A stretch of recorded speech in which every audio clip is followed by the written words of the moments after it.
How to crack open that mind and let something new in.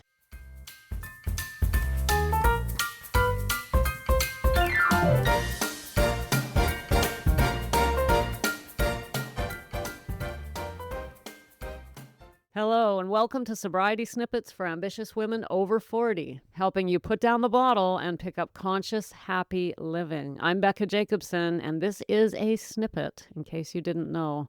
I love introducing new women to Snippet Land. It's an ecosystem. It's more than just a podcast. This is the place to be if you're over 40, struggling with alcohol, but everything else in your life on the surface just looks pretty much great. Oh, you might have some stuff going on, maybe some health issues, maybe some relationship issues, but you're making it happen. But then there's the alcohol underneath it all. Often we're doing this in isolation. Nobody else knows. It's very lonely. Guess what? You're not only not alone, there are a lot of us, thousands of us. If I only knew that sooner. Anyway, let me get on track here today. I have a treat for you. We're going to talk first a little bit about mindset. After all, it is Monday. And then I'm going to talk to you about the law of applied effort in relation to mindset. So let's get started. First of all, I'm going to give you a quote by Pervez Musharraf. Here's the quote. Remember that mindsets cannot be changed through force and coercion. No idea can ever be forcibly thrust upon anyone. Okay, the reason I'm giving you that quote, and I'm just going to repeat it. Remember that mindsets cannot be changed through force and coercion. No idea can ever be forcibly thrust upon anyone. The reason I'm giving you that quote is because if we want to grow, expand our outlook on life, expand our mindset, use our mindset to grow and break free, then we have to have an open mind, right? So we got to start at the very beginning here. I can't thrust anything upon you. No one can. Obviously, you get to choose what you believe. I get to choose. We decide, right? That means what we want to do is start with an open mind, just a willingness to say, all right, well, I don't know if I believe this. I'm not sure what's really going on, but I'll listen. I'm willing to listen. At least I'll just listen, right? And then decide. And then maybe don't just throw the baby out with the bathwater when you hear something that might sound a little bit off for you or it's not something you're used to. Let's keep the mind open and even take the idea with us for a while and play with it in our mind and maybe write about it in our journal and decide maybe this is something. Maybe there's something to this. Now, the reason I'm really emphasizing this is one of the things that held me back all those years, and anyone who knows me knows that it took me over 30 years to get sober, was because I had such a closed mind. I had made decisions about life and about the things that I believed in and the way I was willing to live my life, and I didn't have an open enough mind to even hear new ideas. Someone would say something, I'm like, no, that's not my thing. Sorry, I don't roll that. That's not how I roll. Very closed-minded. By the way, that expression, that's not how I roll, oh man, that one just gives me the creeps because it just indicates immediately a closed mind. When I hear, you'll say something to someone, have you thought about this? Oh, no, that's not how I roll. You're like, yeah, and you haven't even thought about it, have you? So don't make a decision in advance about how you roll. Just keep the mind open enough to consider, because what I've discovered is after my mind started getting cracked open, which was not easy, it was so stubborn, all of a sudden worlds opened up and worlds continue to open up. And as my sobriety grows and as I grow and as I expand, as I come into my 7th year without alcohol, the discoveries of life, it just seemed to be endless. And the more we learn, the more we grow, the more there is, and the more there more. I'm like, wow, where does this end? I don't think it ends anywhere except in amazing freedom and happiness. So keep focused here, Becca. You stay on track. After all, this is a snippet. Okay, so mindset, we want to start with an open mind. No one can force us, so we're going to keep that mind open. And the reason we're talking about mindset is because that's all this is, all of it. Not today, but every snippet, every thought is really just adopting a mindset. And I am more and more and more convinced that getting sober and living a happy alcohol-free life is all mindset. That's all it is. In fact, everything in life is mindset. Okay, so let's get to today's law. Today we're talking about the law of applied effort. The law of applied effort. I love this one because this law says that if you just keep making the effort, you will succeed. Isn't that beautiful? It means that as long as you don't give up, you will get what you're after.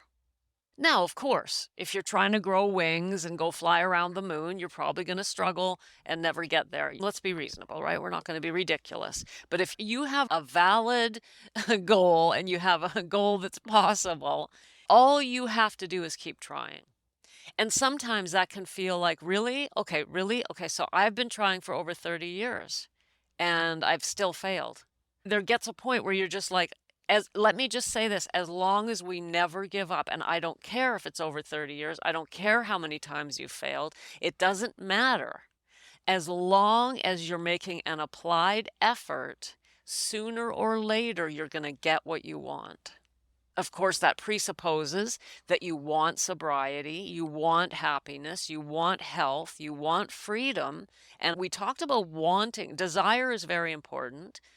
And we also talked about, do you even believe you can have it? Those are other episodes, important ones. But we got to start with desire and then move into belief. First you got to want it, then you have to believe that you can have it, and then apply the effort.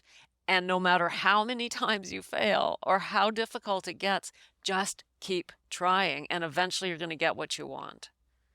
Now, I can say this with authority because I failed for over 30 years and I was trying, right? I mean, it's very disheartening, but something inside of me just kept me trying again and again. And well, I admit it, granted, sometimes there was months in between tries. I'd just go, you know what, I give up. And I'd just go on a bender and drink for months and not even try to quit because it just felt so overwhelming. But eventually, sooner or later, every single time I'd try again, try again, try again. All we have to do is keep trying. And eventually, you will get what you want. So have a desire for this. Have a clear vision of what your sober life looks like. Write that down in your journal. What do I look like sober? And I want to talk about that, but that's another episode too, because I want to tell you what it's like to live sober. It's probably not what you think. For example, it is not struggle. There is no struggle in true recovery. Once you've truly recovered, you don't have to struggle against alcohol because you don't even want to drink. But that is another episode and an important one. Taking note there, and we'll get to it for you, I promise. But let's stay focused today. Today's law is the law of applied effort. Applied effort, meaning you are continuing to apply the effort regardless of the results that you're seeing. Disregard all results that are results that you don't want. In other words, if you don't quite make it that time, or if it's difficult, or something gets in your way, or something comes up, or this happens, or that happens, or I don't care what happens, we keep trying. We make that effort. The law of applied effort says that if you apply the effort, you will get the result you want. So there it is. No matter how many times we fail, all we can do is keep on trying. Eventually, you'll get there, right? Gals, I'm not sure if you've been wondering, I have had some inquiries about the Sacred Mirror. It's closed right now, gals. I had quite an influx of submissions, so I'm just catching up on those. If you're curious about the Sacred Mirror, I'll be opening it again soon, within the next week or so. And what is the Sacred Mirror? Well, it's exclusive to Snippetland. This is something I myself created just for you. It's a simple online form where I ask you a couple of simple questions. You share a little bit of your story with me and only me. I turn on my microphone and send you back a reflection. Not advice, not a sales pitch, just a reflection. Here's what I'm hearing. Here's what, right? One of the most important things we need that is often missing in our lives is that second objective person who can look at our lives from a non-emotional point of view. And that's what I offer in the Sacred Mirror. However, now that you're all excited about it, stick around. It'll open soon.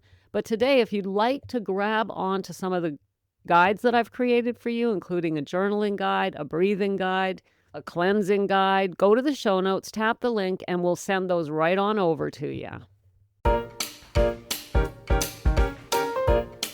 Thanks for popping in. Be sure to come back next time so I can keep your head on straight.